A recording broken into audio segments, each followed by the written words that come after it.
நாமம் மகிமைப்படுவதாக இந்த 2025 ஆண்டு இந்த நவம்பர் மாதத்திலும் தேவன் நமக்கு தந்திருக்கிற வார்த்தை போதிக்கும் பரிசுத்த ஆவியானவர். அல்லேலூயா. ஆவியானுடைய கிரியைகள் அநேக காரியங்கள் ஆவியானவர் மூலமாக நமக்குள்ளே இருந்து கிரியை செய்கிறார். அதுல இவ்வளவுதான் என்று சொல்லி நாம எந்த ஒரு எல்கைக்குள்ளாக நாம ஆவியானவரை நாம சுருக்கி கொண்டு வரவே முடியாது.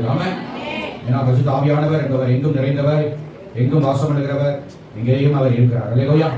அவரை தொழுது கொள்கிறவர்கள் ஆவியோடும் சொல்லுங்க உண்மையோடும் தொழுது கொள்ள வேண்டும் என்று ஆண்டவர் இயேசு இந்த சத்தியத்தை யூதர்களிடத்தில் சொல்லல, அல்லது பரம்பரையாய் வந்த இஸ்ரவேல் மக்களிடத்தில் அதை சொல்லவில்லை.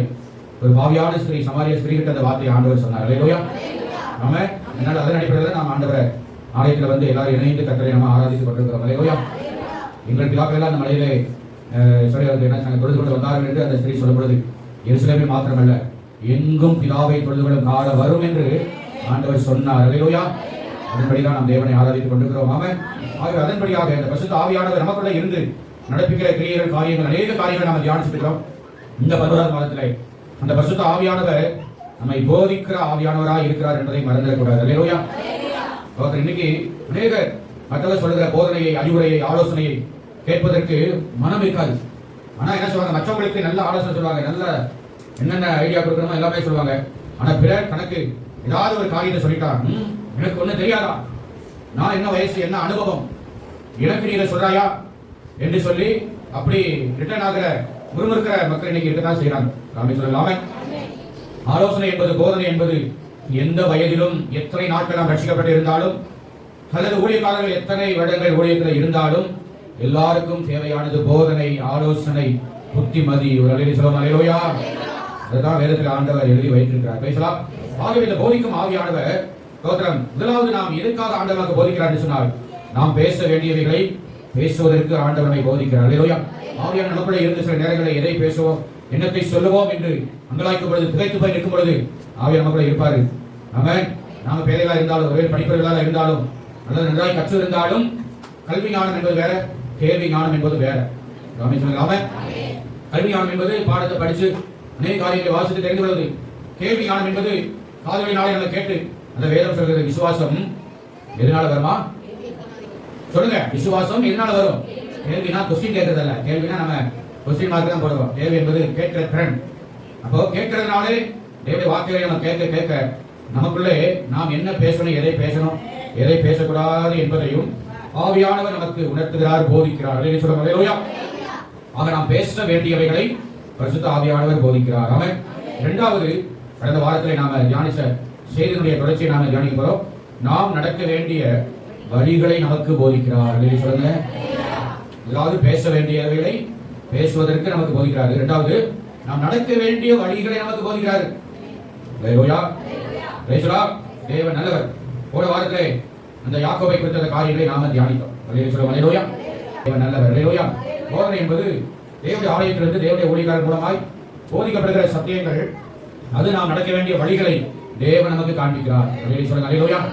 நம்ம எவ்வளவு வேதத்தை எத்தனை முறை நம்ம வாசித்தாலும் தேவனுடைய ஊழியக்காரர் மூலமாய் கொடுக்கிற அந்த காரியங்கள், போதனைகள், ஆலோசனைகள் நமக்கு நிச்சயமா பிரயோஜனமுள்ளதாக இருக்கும். அல்லேலூயா. கர்த்தர் நல்லா தொடர்ந்து அதை குறித்த சில வசனங்களை, வார்த்தைகளை நாம கர்த்தர் பழைய ஏற்பாட்டு காலத்திலே தேவன் தம்முடைய ஜனங்களுக்கு சொன்ன காரியத்தை வாசிப்போம். உபாகம புத்தகம் 6ஆம் அதிகாரம் 3ஆம் வசனம் முதல் வாசிக்க கேட்போம். உபாகமம் 6ஆம் அதிகாரம் 3 முதல்.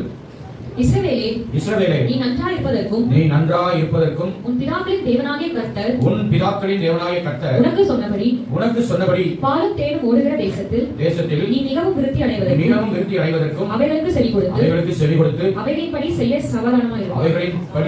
சாவதானமாய். சாவதானமான ரொம்ப கவனமா இரு, கேர்ஃபுல்லா இரு. இஸ்ரவேலே கேள், நம்முடைய தேவனாகிய கர்த்தர் ஒருவரே கர்த்தர். நீ உன் தேவனாகிய கர்த்தரிடத்தில் உன் முழு இதயத்தோடும் உன் முழு ஆத்துமாவோடும் உன் முழு பலத்தோடும் அன்பு கூறுவாயாக.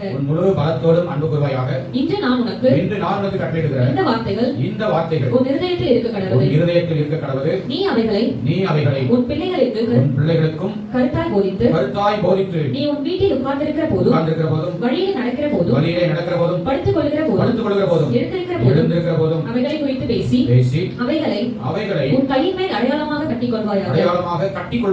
அவைகள் உன் கண்களுக்கு நடுவே ஞாபகக்குறியாய் இருக்க கடவுது. அவைகளை உன் வீட்டின் நிலைகளிலும் உன் வாசல்களிலும் எழுதுவாயாக. அல்லேலூயா. தேவன் நமக்கு தம்முடைய ஆலயத்தில் இருந்து நமக்கு போதிக்கிறார் என்பதை நாம் கடந்த வாரத்திலே நாம தியானித்தோம். Price the Lord. இங்கே இஸ்ரவேல் மக்களுக்கு ஏற்கனவே ஆண்டவர் மோசேயின் மூலமாய் இந்த போதிக்கிற காரியத்தை குறித்து அவர் சொல்லியிருக்கிறார். அல்லேலூயா. நாம் நடக்க வேண்டிய வழிகள் என்ன? இவைகளை நீ என்ன பண்ணணும்? உன் பிள்ளைகளுக்கு கருத்தாய் போதிக்கணும். வீட்டில் உட்கார்ந்து போது நடக்கும்போது எங்கேயா நீங்க காலத்தில் பிள்ளைகளை நாம போதிக்க முடியுது சொல்ல முடியாது. ஏதாவது சொன்னாலே பிள்ளைகள் எல்லாம் சொல்றாங்க, எனக்கு எல்லாம் தெரியும். என்னது சொல்லுங்க, எனக்கு எல்லாம் தெரியும். இப்படிப்பட்ட காலடிக்கு வந்து விட்டது. எல்லாம் தெரியும்னு சொல்ற ஆளுக்குள்ள அங்க அந்த சொல்ற ஆள் யாரா இருக்கிற சின்ன பசங்களோ பெரியவங்களோ சொல்லலாம்.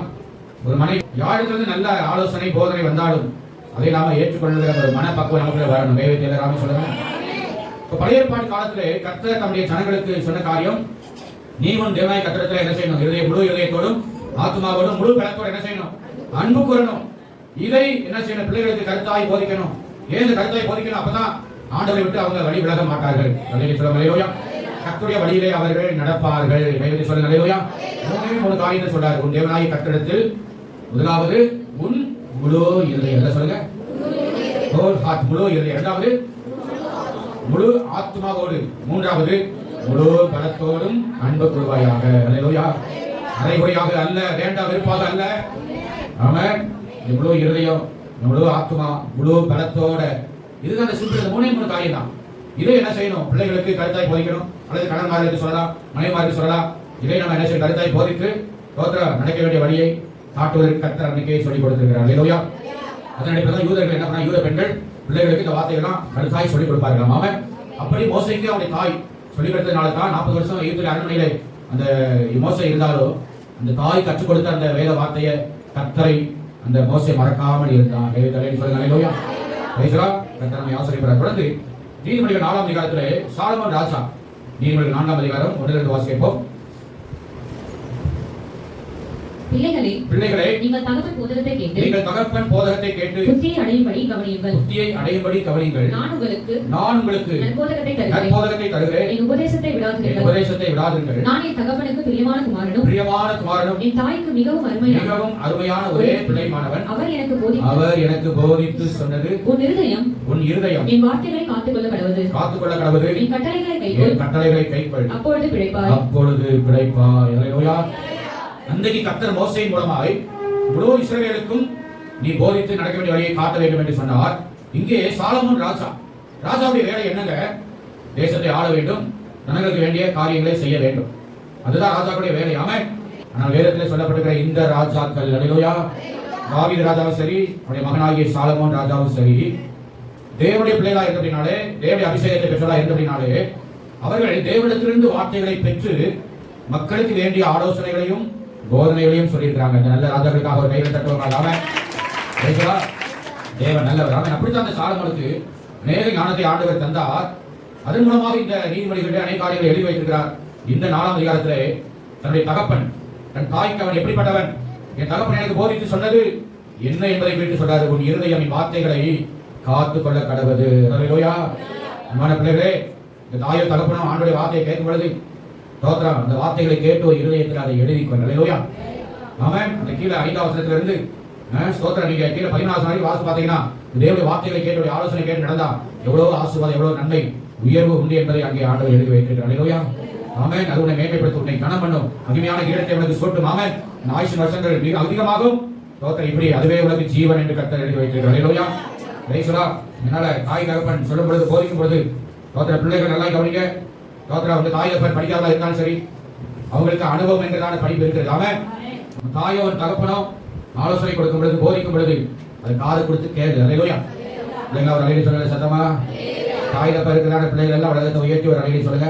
எங்க அப்பா அம்மா இணைங்க இருக்கிறாங்க, நீங்க பெரியவங்களா இருந்தாலும் சரி, நான் கல்யாணமாகி நான் பிள்ளைகளை பத்துட்டு நானும் பேர பிள்ளையா எடுத்துட்டேன், இப்போ வந்து எனக்கு நீ ஆலோசனை கொடுக்குறியா, போதிக்கிறியா அப்படின்னு தோத்திரம் சொன்னாலும் அந்த சொல்லுகிற அந்த காரியத்துல நல்ல காரியம் இருந்தால் அதை நம்ம கேட்டு நடக்கணும். அல்லேலூயா. அப்பதான் நம்ம நடக்க வேண்டிய வழி சரியான பாதையா இருக்கும். அல்லேலூயா. கர்த்தர் நல்லவர். அதனால இந்த தாவீது தன் மகனாகிய சாலமோனுக்கு நிறைய காரியங்களை அவர் கற்றுக் கொடுத்தார். நீ உன் முழு இதயத்தோட என்ன செய்ய ஆண்டவரை சேவிக்கணும், அவரை பற்றிக் கொள்ளணும், அவர் உண்மையா நீ நடந்தால் உன்னை பெருக பண்ணுவேன் தாவீது சாலமோனுக்கு சொன்ன வார்த்தை. அல்லேலூயா. அடுத்து ஏசாயாவுடைய ஒரு வார்த்தை எழுதப்படுகிறது. ஏசாயா 30ஆம் அதிகாரம் 19 முதல் 21 வசனங்களை வாசிங்க. ஏசாயா 30:19 முதல். சீயோனை சேர்ந்த ஜனங்கள் எருசலேமிலே வாசமாய் இருப்பார்கள். இனி நீ அழுது கொண்டிராய். உன் கூப்பிடுதலின் சத்தத்துக்கு அவர் உருக்கமாய் இறங்கி அதை கேட்டவுடனே உனக்கு மறு உத்தரவு அருளுவார். ஆண்டவர் உங்களுக்கு துன்பத்தின் அப்பத்தையும் உபத்திரவத்தின் தண்ணீரையும் கொடுத்தாலும் உன் போதகர்கள் இனி ஒருபோதும் மறைந்திருக்க மாட்டார்கள். உன் கண்கள் உன் போதகர்களை காணும். நீங்கள் வலதுபுறமாய் சாயும் போதும் இடதுபுறமாய் சாயும் போதும் வழி இதுவே இதிலே நடுவுங்கள் என்று உங்களுக்கு பின்னாலே சொல்லும் வார்த்தையை உங்கள் காதுகள் கேட்கும். அல்லேலூயா. நீங்கள் வலதுபுறமாய் சாயும் போதும் இடதுபுறமாய் சாயும் போதும் வழி இதுவே இதிலே நடுவுங்கள் என்று உங்களுக்கு பின்னாலே சொல்ல அந்த வார்த்தையை கைவிட்டு சொல்லுவாங்க. ஆமென். Praise the lord. உன் போதகர்கள் இனி ஒருபோதும் மறைந்திருக்க மாட்டார்கள். அல்லேலூயா. ஸ்தோத்திரம். உன்னுடைய ஊழியக்காரர் மூலமாய் சொல்கிற அந்த வார்த்தை நீ வலது இடதுபுறம் சாயாமல். அல்லேலூயா. ரதங்களை இழுத்து செல்கிறதான குதிரைகளுக்கு ஸ்தோத்திரம் வாயிலே குதிரைக்கு என்ன பண்ணுவாங்க? கடிவாளம். அதே போல இந்த கண்களிலே என்ன சொல்ற ரெண்டு பக்கமா அப்படியே கவர் பண்ணி நினைச்சாங்க. அப்படியே கவர் பண்ணி இந்த ரதங்களை ஓட்டுவார்கள். அதே போல அந்த யுத்தத்துக்கு போகிற குதிரைகளுக்கு அப்படிதான் கடிவாளம் இல்லை என்று சொன்னால் குதிரை என்ன சொல்ல கண்ட்ரோல் பண்ண முடியாது. குதிரை திறன் ஹார்ஸ் பவர் இந்த மோட்டார்ல பாத்தீங்கன்னா half HP 1 HP 2 HP இந்த ஹார்ஸ் பவர் குதிரை திறன். குதிரை அவ்வளவு வலிமையான சுமைகளை சுமந்து ஓடக்கூடியது. ரதங்களை இழுத்து வேகமாய் ஓடக்கூடியது. அதுக்கேற்ற உடல் அமைப்பு, அதுக்கேற்றதான குழம்பு அந்த கால்களை தேவன் இயற்கையாகவே சிருஷ்டித்திருக்கிறார். அப்படி சொல்லலாமே. யானையும் என்ன செய்யும்? பாரத்தை கட்டி இழுக்கும். நடைபெற யானை மாதிரி நடந்துகிட்டே இருக்கு. அப்படின்னா குதிரை அப்படி கிடையாது. இந்த ரன்னிங் ரேஸ்ல குதிரை பந்தயம்னு நீங்க ஹிந்தியில அந்த குதிரை பந்தயம்னு ஒரு மைதானம் இருக்குன்னு சொல்லி நான் கேள்விப்பட்டிருக்கேன். கத்த நல்லவர் ஸ்தோத்திரம். ஆனா அந்த குதிரைகளுக்கு பாருங்க வாய்க்கு கடிவாளமும் கண்களுக்கு கலிக்கம் அப்படின்னு சொல்லுவாங்க. ஏன் அந்த ரெண்டு பக்கமும் அப்படியே கவர் பண்ணி அப்படி வச்சிருக்காங்க சொன்னா அந்த நேர் பாதையிலே கடந்து செல்லும் பொழுதுதான் இல்லாட்டி தார்மாராக என்ன செய்யும்? இந்த பார்வை இடது பக்கம் வலது பக்கம் தார்மாராக ஓடி என்ன செய்யும்? ரதங்களை கவிழ்த்து கொண்டு விடும். பேசலாம். அதனாலதான் என்ன செய்வாங்க? கடிதத்தை போட்டு ரொம்ப ஸ்ட்ரைட்டா போவதற்கு, சரியான பாதையை போவதற்கு என்ன பண்றாங்க? அந்த காரியத்தை செய்கிறார்கள். அதே போலத்தான் தேவன் தம்முடைய வார்த்தையாகிய அந்த கடிவாளத்தை நமக்கு ஆண்டவர் கொடுத்திருக்கிறார். அல்லேலூயா. ஸ்தோத்திரம். தேவனுடைய மகிமை பிரசனமாகிய அந்த கடிதத்தை கொடுத்து வழி இதுவே இதிலே நடவுங்கள், வலதுபுறமா இடதுபுறமா சாயாதபடிக்கு சரியான பாதையிலே நடப்பதற்கு தேவன் நமக்கு உதவி செய்வாராக. அல்லேலூயா. அல்லேலூயா. நாம நடக்க வேண்டிய வழி இன்னைக்கு உலகத்தின் வழி, மனுஷனுடைய வழி. வேதத்துல வசனம் நிறைய இருக்கிறது. மனுஷனுக்கு சமையாய் கொண்டுகிற வழி உண்டு. அதன் முடிவோ மரண வழிகள். நீங்க மனுஷனுடைய ஆலோசனை கேட்டு ஸ்தோத்திரம் பின்வாங்கி போகிற அல்லது விழுந்து போகிற அநேக காரியங்கள் இன்னைக்கு உலகத்தில் நடந்து கொண்டிருக்கிறது. ஒரு அமைச்சர் இல்லாம. அதனால ஆண்டுடைய வழி உத்தமமானது, சரியானது, உண்மையானதுங்க. மனுஷன் காட்டுகிற வழி அது வேத வசனத்தின் அடிப்படையில் சரியானதா இருக்கிறதா என்பதை நம்ம ஆராய்ந்து பார்க்கணும். ஒருவேளை காய்கறி சில ஆலோசனைகளை போதனைகளை சொல்லலாம். அப்படியே சொன்னாலும் அந்த காரியம் வேதத்துக்கு ஒத்ததா இருக்குதா, வேதத்து வசனத்தினுடைய அடிப்படையிலே இருக்கிறதா என்பதையும் நாம கவனித்து நடக்கணும். சரியான போதனையை கொடுத்து அப்ப ஆலயத்திலிருந்து தேவன் நமக்கு போதிக்கிறார். ஊழியக்காரர் மூலமாக இன்னும் நேரடியாக தேவனுடைய வார்த்தைகளை நமக்கு தந்திருக்கிறார். பெற்றோர்கள் மூலமாய் நமக்கு போதிக்கிறார். அப்படி போதித்து எதற்காக? நாம சரியான வழியிலே நாம நடக்கும்படியாக. சொல்லுங்க. நம்ம ஆண்டவரை விட்டு வழி விலகி போயிடக்கூடாது. சொல்லலாம. சரியான வழியிலே நம்ம நடப்பதற்கு பரிசுத்த ஆவியானவர் நமக்கு தம்முடைய வார்த்தையின் மூலமாய் நமக்கு போதிக்கிறவராக இருக்கிறார். கைகளை தட்டில் ஆண்டு நன்றி செலுத்துவாங்க. அதனால நாம் நடக்க வேண்டிய வழிகளை தேவ ஆவியானவர் தம்முடைய வார்த்தையின் மூலமாய் நம்மோடு கூட இடைபெறுகிறார். போதித்து நடத்துகிறார். பேசலாம். ஒரே ஒரு காரியத்தை சொல்றேன். மனுஷனுடைய வழியிலே நடந்தால் அது நம்மை அழிவுக்கு நேராக, நரகத்துக்கு நேராக கொண்டு போகும். தேவனுடைய வழியிலே நடந்தால் அந்த வழியானது நம்மை நித்தியத்துக்கு நேராக, பரலோகத்துக்கு நேராக நம்மை கொண்டு செல்லும். விசுவாசிக்கிறவங்க மட்டும் ஒரு அடையை சொல்லுங்க. அல்லேலூயா. சாதாரண ஒரு வசனத்தை கூட வாசிப்போம். ஏசாயா 35 அதிகாரம் 8 முதல் 10 முடிய. அங்கே பெரும் பாதையான வழி இருக்கும். அது பரிசுத்த வழி எனப்படும். தீட்டுள்ளவன் அதிலே நடந்து வருவதில்லை. அந்த வழியில் நடக்கிறவர்கள் பேதையா இருந்தாலும் இசைகெட்டு போவது இல்லை. அங்கே சிங்கம் இருப்பதில்லை. துஷ்டமிருகம் அங்கே போவதுமில்லை. அங்கே காணப்படவும் மாட்டாது. மீட்கப்பட்டவர்களே அதில் நடப்பார்கள். கர்த்தரால் மீட்கப்பட்டவர்கள் திரும்பி ஆனந்த களிப்புடன் பாடி சீயோனுக்கு வருவார்கள். நித்திய மகிழ்ச்சி அவர்கள் தலையின் மேல் இருக்கும். சந்தோஷமும் மகிழ்ச்சியும் அடைவார்கள். சஞ்சலமும் தவிப்பும் ஓடிப்போம். அல்லேலூயா. அங்கே பெரும்பாலான வழி இருக்காது, பரிசுத்த வழி. அல்லேலூயா. அவங்க பேதையரா இருந்தாலும் படிப்பறியால் எல்லாம் இருந்தாலும் அதுல நடக்க முடியும். அல்லேலூயா. எப்போ நாம கர்த்தருடைய வழியிலே நடந்தா தான் அந்த வழியானது நித்தியத்துக்கு நேராக நம்மை கொண்டு சேர்க்கும். அல்லேலூயா. இந்த கர்த்தரால் மீட்கப்பட்டவர்கள் அந்த வழியிலே நடக்க முடியும். இதுதான் வேத சத்தியம். ஆமென். ஆக முதலாவது நாம் பேச வேண்டியவைகளை பேசுவதற்கு போதிக்கும் ஆவியானவர். ஆமென். இரண்டாவது நாம் நடக்க வேண்டிய வழியை காட்டுகிற ஆவியானவர். அல்லேலூயா. மூன்றாவது காரியம் இருக்கிறது. இன்னைக்கு மாத முடிவடைகிறதுனால இந்த வார்த்தையை நாம் தியானித்தே ஆக வேண்டும். அல்லேலூயா. மூன்றாவது எதை நமக்கு ஆண்டவர் போதிக்கிறார். இது ஒரு வித்தியாசமா இருக்கும், ஆச்சரியமானதாக இருக்கும். ஆமென். யோவான் சுவிசேஷம் 14 அதிகாரம் 26 வசனத்தை வாசிக்கப்போம். யோவான் 14:26. என் நாமத்தினாலே பிதா அனுப்ப போகிற பரிசுத்த ஆவியாகிய தேற்றரவாளனே எல்லாவற்றையும் உங்களுக்கு போதித்து நான் உங்களுக்கு சொன்ன எல்லாவற்றையும் உங்களுக்கு நினைப்பூட்டுவார். அல்லேலூயா. எல்லாம் நல்ல கவனமாக கவனிக்கிறேன். முதலாவது பேச வேண்டியவைகளை பேச போதிக்கிறார். இரண்டாவது நடக்க வேண்டிய வழியை நமக்கு போதிக்கிறார். மூன்றாவது எதை போதிக்கிறாரு? வசனத்துல கண்டுபிடிங்க. எதை போதிக்கிறார்? 26 வசனத்துல இப்ப நான் வாசிக்கிறேன். இவ்வளவு நேரமா கண்டுபிடிக்கிறது எல்லாவற்றையும் போதிக்கிறார். சொல்லுங்க. அல்லேலூயா. இதுதான் இவ்வளவுதான் அப்படிங்கிறது கிடையாது. ஆண்டவர்கிட்ட எல்லாத்தையுமே டாப் டு பாட்டம். அல்லேலூயா. ஆதியாகமத்திலிருந்து வெளிப்படுத்தல் வரைக்கும் நல்லவைகள், கெட்டவைகள், சரியாக வேண்டியவைகள், தெரிந்து கொள்ள வேண்டிய காரியங்கள், ஆமென், மாற வேண்டிய காரியங்கள் எல்லாவற்றையும் என்று சொன்னால் அதுல இதுதான் நம்ம எந்த ஒரு லிமிடேஷன் கொண்டு வரவே முடியாது. அல்லேலூயா. அல்லேலூயா. நாமத்தினாலே பிதா அனுப்ப போகிற பரிசுத்த ஆவியாகிய தேற்றரவாளனே எல்லாவற்றையும் உங்களுக்கு போதிப்பார். அல்லேலூயா. ஸ்தோத்திரம். எல்லாவற்றுனா எல்லா காரியம் ஏதேனிலே கர்த்தர் சகல விதமான விருட்சங்களை அணிதரக்கூடிய விருட்சங்களை மரங்களை வச்சார். ஆனா நடுவில் 2 விதமான முக்கியமான மரத்தை வச்சார். ஒன்று ஜீவ விருட்சம், இன்னொன்று நன்மை தீமை அறியத்தக்க விருட்சம். இங்கே ஆண்டவர் இயேசு சொல்றாரு எல்லாவற்றையும் உங்களுக்கு போதிப்பார். நல்லவைகளையும் நாம தெரிஞ்சுக்கணும். கெட்டவைகள் எது, நல்லது எது, கெட்டது எது என்பதையும் நாம தெரிந்து கொள்ளணும். நல்ல மனுஷங்க யாரு, கெட்ட மனுஷங்க யாரு, நல்ல போதனை எது, கெட்ட போதனை எது, எல்லாவற்றையும் நமக்கு ஆண்டவர் போதிக்கிறவர் தேற்றரவராகிய பரிசுத்த ஆவியானவர். பேசலாம். 14ஆம் அதிகாரத்திலே எல்லாவற்றையும் அப்படின்னு சொன்னா இடையெல்லாம் நிறைய காரியத்தை ஆண்டவர் சொல்லி அதெல்லாம் வாசிக்க நேரம் இல்லை. நான் அந்த வசனத்தை சொல்லி அந்த அர்த்தத்தை மட்டும் சொல்லிட்டு முடிக்க இதனுடைய வார்த்தை முடிக்க போறோம். 1ஆம் வசனத்திலே விசுவாசம், 3ஆம் வசனத்திலே பரலோகத்தை குறித்து, 6ஆம் வசனத்திலே பரலோகத்துக்கான வழி இயேசு, 10ஆம் வசனத்திலே இயேசு செய்த கிரியைகள் அற்புதங்கள், 12ஆம் வசனத்திலே இயேசுவை விட பெரிய கிரியைகள் நடப்பதை குறித்து, 14ஆம் வசனத்திலே இயேசுவின் நாமத்திலே நாம என்ன கேட்கிறோமோ அது கிடைக்கும். 15ஆம் வசனத்திலே அவருடைய அன்பு கற்பனைகளை குறித்து, 16, 17 பரிசுத்த ஆவியானவர் ஊற்றப்படுவதை குறித்து, 18, 19 மறுபடியும் இயேசுவை காண்பதை குறித்து, 20 to 23 திருத்துவத்தை குறித்து, பிதா இயேசு கிறிஸ்து ஆவியானவரை குறித்த சத்தியம், 24ஆம் வசனத்திலே பிதா குமாரன் பரிசுத்த ஆவியை பற்றிய அந்த சத்தியம், 27ஆம் வசனத்திலே இயேசு தருகிற சமாதானத்தை குறித்த ஒரு சத்தியம். அல்லேலூயா. இவ்வளவு காரியங்களை இயேசு 14ஆம் அதிகாரத்திலே நம்முடைய சீஷர்களுக்கு ஆண்டவர் போதித்தார். அல்லேலூயா.